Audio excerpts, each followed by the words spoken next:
चंपक की कहानियां। गांव में एक गरीब और ईमानदार लकड़हारा रहता था। उसका नाम गोपाल था। गोपाल बहुत ही मेहनती और सच्चा इंसान था। उसकी रोजी रोटी लकड़ी काटने और बेचने से चलती थी। उसके पास बहुत कम संसाधन थे, लेकिन उसने कभी भी भगवान के प्रति अपनी श्रद्धा और विश्वास को नहीं छोड़ा। एक दिन गोपाल जंगल में लकड़ी काट रहा था। अचानक उसने एक तेज रोशनी देखी और उसके सामने एक देवता प्रकट हुआ। देवता ने गोपाल से कहा, मैं भगवान शिव हूँ। मैं तुम्हारी भक्ति और ईमानदारी से प्रभावित हूँ। आज मैं तुम्हारी परीक्षा लूंगा। गोपाल ने भगवान को श्रद्धा से प्रणाम किया और कहा, भगवान, मैं आपकी परीक्षा देने के लिए तैयार हूँ। कृपया मुझे बताइए कि मुझे क्या करना होगा। मैं तुम्हारे पास 3 दिन के लिए आऊंगा। पहले दिन तुम्हें एक सोने का बर्तन मिलेगा, दूसरे दिन एक रत्न मिलेगा, और तीसरे दिन तुम्हें खुद तय करना होगा कि तुम्हें क्या चाहिए। पहले दिन गोपाल को एक सोने का बर्तन मिला। उसने बर्तन को देखा और सोचा कि इस सोने का बर्तन उसे बहुत अमीर बना सकता है।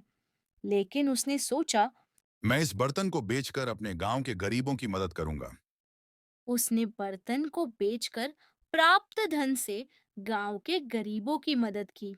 दूसरे दिन भगवान शिव ने गोपाल को एक खूबसूरत रत्न दिया। रत्न की चमक देखकर गोपाल के मन में लालच आया, लेकिन उसने फिर से सोचा। इस रत्न को बेचकर भी मैं गरीबों की सहायता कर सकता हूँ।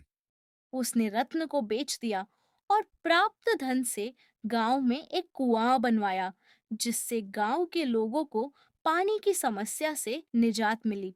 तीसरे दिन भगवान शिव ने गोपाल से पूछा, अब तुम बताओ, तुम्हें क्या चाहिए। भगवान, मैंने जो भी किया है वह मेरे गांव और गरीबों के लिए किया है। मैं आपकी कृपा और आशीर्वाद चाहता हूँ। भगवान शिव ने गोपाल की भक्ति और सच्चाई को देखकर उसकी पीठ थपथपाई और कहा, तुम्हारी भक्ति और सच्चाई ने तुम्हें इस परीक्षा में उत्तीर्ण किया है। मैं तुम्हारे गांव में अमन और समृद्धि लाऊंगा। तुम हमेशा खुश रहोगे और तुम्हारी मेहनत कभी बेकार नहीं जाएगी। भगवान शिव के आशीर्वाद से गांव में शांति और समृद्धि आ गई। गोपाल की मेहनत और भक्ति ने उसके जीवन को बदल दिया और उसके गांव के लोग भी भगवान शिव की कृपा के करीब महसूस करने लगे। गोपाल की कहानी ने यह सिखाया कि सच्ची भक्ति और ईमानदारी से किया गया हर काम भगवान के आशीर्वाद को आकर्षित करता है। किसी भी स्थिति में भी अगर हम अपने नैतिक मूल्यों और भक्ति को बनाए रखें, तो भगवान हमारी सहायता करते हैं और हमें सुख और समृद्धि का आशीर्वाद देते हैं। गोपाल के इस कहानी ने गांव के लोगों को भी प्रेरित किया कि ईमानदारी और सच्ची भक्ति से जीवन में सच्ची सफलता प्राप्त की जा सकती है।